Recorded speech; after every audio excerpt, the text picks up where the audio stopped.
Hi guys, welcome back to our Kilkenny Homestead. The lovely Clodagh is here with us as the topic of today's video is all about building and living with your own off-grid power system. Yeah, so today we're going to share with you everything we've learned about solar panels, batteries, wind turbines, off-grid and grid-tied, and little ways you can save money and produce your own energy at home.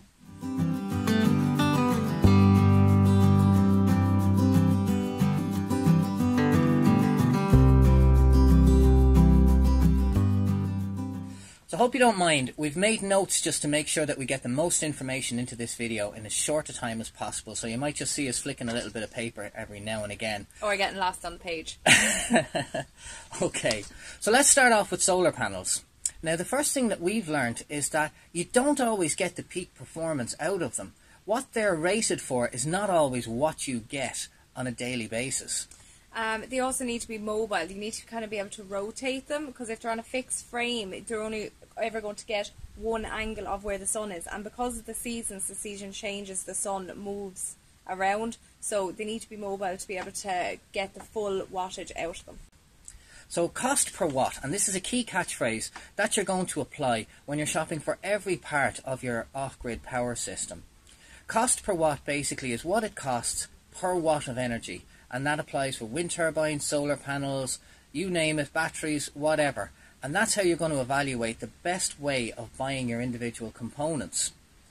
Now, when it comes to cost per watt for solar panel, our personal experience is that the bigger panels aren't always the best value for money. In our case, we've found that smaller panels are actually the best value cost per watt. So a lot of the time, more panels is better than just big panels. Shop around, that's the best option for it. Okay, so that's solar panels. Now let's move on to wind turbines. With wind turbines, like the solar panels, you rarely ever get the peak performance out of them. The wind doesn't always blow at the maximum rating of the turbine. In fact, a lot of the time, you'll only see a bare fraction of what the max power out of your wind turbine is. There's lots of extra costs with wind turbines, like you have to put in a foundation, control units, masts and cables. You know, there's a lot of extra costs there with them. Do you want to actually cover the next bit? Because again, we're back to cost per watt. Now, when you're buying wind turbines, on paper, their cost per watt rating a lot of the times might be better than solar panels on paper. But the main difference with solar panels and wind turbines is that even though neither hits their peak performance all the time, solar panels generate power more often than a wind turbine does. So it's an important one to remember when you're considering and pricing your own system yourself. And especially when it comes to masts and the strength of your mast and extreme weather conditions, there's lots of other factors to consider there too. Like, for example, in extreme weather, you're actually better off putting the brake on your wind turbine and stopping it from spinning up. Otherwise, the strong winds could pull the mast and the whole thing down and write your turbine off. So, for example, with our Istabreeze, when the wind speed exceeds 31 mile an hour, we have to switch the brake on. Because what happens is, as those blades are spinning and rotating really quick, instead of the individual blades being what hits the wind, the entire swept area is now getting hit by the wind, effectively like a big wall. So in our case, that's 2.3 meters, and that whole thing in a strong wind will just pull the entire mast over. So in above 30 miles an hour, you're not making any power from them.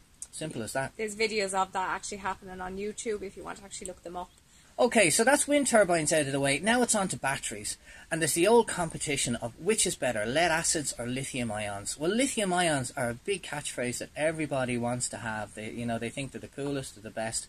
We've actually found in our experience that lead acids are actually the best choice, particularly for us to go for. Might not be true in your case, but it's certainly true for us. With lead acid, the cost per watt is half of what it is for lithium ions. And the counter-argument against that is that the lifespan of lithium ions is better. But what we're seeing in the car world, especially with lithium-ion batteries, is that a lot of them aren't meeting their life expectancy. How many times have you seen of car batteries going on fire, big accidents or replacements at the dealership, things like that? So the claimed life expectancy isn't always set in stone. Some lead acids can actually last in the car for up to 10 years. which, you know, they exceed their life expectancy. Yeah. Then, of course, with lithium ions, there's a whole manufacturing process, which is quite nasty. It's cruel. There's children in mines. Yeah, exactly. You know, and the elements involved in making those batteries are quite rare as well, so the cost on them is only going to go up. Whereas lead acids, for all its evils, it's a reasonably clean manufacturing process. And, you know, we've been doing lead acid batteries now since the late 1800s. So they've gotten pretty good, you know, at this whole manufacturing thing and doing it in such a way that's a lot better for the environment as well. Now, what did we learn about buying batteries? Yeah, so we started off with getting Yuasa batteries, and they were the top of the range lead acid batteries. And what we found was they only lasted a year. Mm-hmm. So what we ended up doing was we went to the cheaper, budget batteries. Budget batteries. Yeah, went to the cheaper budget batteries, and we were able, because we were at 24-volt system, so we needed 2 batteries for the 24-volt system.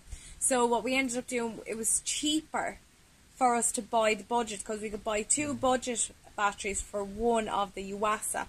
One thing we did discover when it comes to batteries and your battery bank is that regularly balancing the batteries or the cells in the battery bank is absolutely essential to prolonging the life of that bank. So that's batteries out of the way. We'll move on to the next topic now, which is the big question that you'll have when you're setting up your own system, and that is whether to go completely off-grid or to go grid-tied. So off-grid means you keep everything you make, everything, so you are completely separated from the mains. That's off-grid. What's the biggest problem with grid-tied, though? Grid-tied, so basically if you're grid-tied, if you have a power outage and the whole system is gone, they can actually turn off your off-grid system, so there's no backfeed going into it. The other thing that with grid-tied is they say you get a discount on your ESB bills, but I don't think that discount is very much. Some people I don't think even get much of one. But just let us know in the comments below. If you're grid-tied, are you getting much of a reduction in your bills? So for us, we went off-grid. It gives us complete independence, and that in time we can slowly just keep building up our system, and we can actually walk away from the mains. That's it. And we have total control over what we use and what we don't use at all times. So it just made more sense for us, really, to do that. But everyone's individual situation is different. We found that the best for us. But we also, you know, we learned a lot as we were going. Like, we started off with camper inverters, you know, and then we kind of learned as we went. So we just thought it would be very helpful to kind of sit down and just share our experience with ye, so ye can understand, so you won't make the same mistakes that we did. Try and fast track things for you guys a little bit. Okay, so now let's talk about costs, and this is the final topic in this video, because costs is really how you're going to figure out what you'll have to spend in order to generate the amount of energy that you're going to need. So let's give you some examples from what we've spent so far and how we've managed to save a lot of money doing so. So our solar panels, to start off, we have 8 solar panels. Each one is rated for 120 watts. So all in all, that gives us a 1 kilowatt solar array. And that cost us... it cost €850 roughly, and we got the solar panels on Amazon. They're eco-worthy. Worthy. Now, next up is the Istabreeze wind turbine that you may have seen in some of our previous videos. It's got a maximum power rating of 1.6 kilowatts, which it doesn't see most of the time. But the total cost of the wind turbine, with everything. So the total cost with all the concrete foundation cables, everything like that, was roughly around $1,200. Okay. So next on, moving to the battery bank. Like we discussed earlier, we had some lessons we learned when it came to batteries. The cost of those lessons was quite expensive, but at the moment we've had to take some of the batteries out of it, the ones that failed, obviously. So at the moment we have a 9.2 kilowatt battery bank. That cost, the total cost of that. Yeah, so the cost of that, right, say, is roughly around €1,380. We could have saved ourselves some money if we didn't start off with the Yuasas. Yeah. We could have saved possibly around £500. Next up, our favourite and the best value component out of the whole system, the hybrid inverter. Yeah, it actually is a really good one. Michael had a friend and he was selling one of his because he got a different one. So he sold it to us for £600 and it is the best one. They're still retailing at the £600. So the total cost of everything that we've kind of spent so far is €4,530, but that's over 2 years and slowly becoming off-grid. Yeah, so when you break that down over 2 years, say on monthly cost, so for 24 months, that works out at only 189 quid per month, which is very affordable. Versus, you know, if you were to go for a big shop bought system, that maybe 10 grand or more. I think 15,000. You know, how much is that going to cost you over? And not only that, most of the time those companies would only install it if you go grid tied. Well, right. I know that's here in Ireland. I don't know about anywhere else, but I know here it's literally they'll only supply it if you go grid tied. That's right. So your options are very limited in a lot of ways. Okay, guys, so don't forget to join us next week where we're going to have a look at a budget chicken run that we bought off Amazon and we're putting together at the moment. I'll put my hand up here. I made a huge mistake on this one. But join us next week and find out all about it. So until then, take care, you guys, and we'll see you in the next one. Bye. Eat some of the bits from before because they weren't bad. Yeah, no, there are. No, yeah. We'll do it all in the edit. Well, you'll somewhere. do the edit and I'll just be like, meh. Flippin' day. Anyway, fuck off, wind. You, do something. Never! Viva la resistance! No, I will not turn for you. The Easter breeze is not for turning. He's not French, he's German. Yeah. Das Das Easter breeze. It's actually Turkish. Oh, is it Turkish? Yeah. Okay. What Turkish?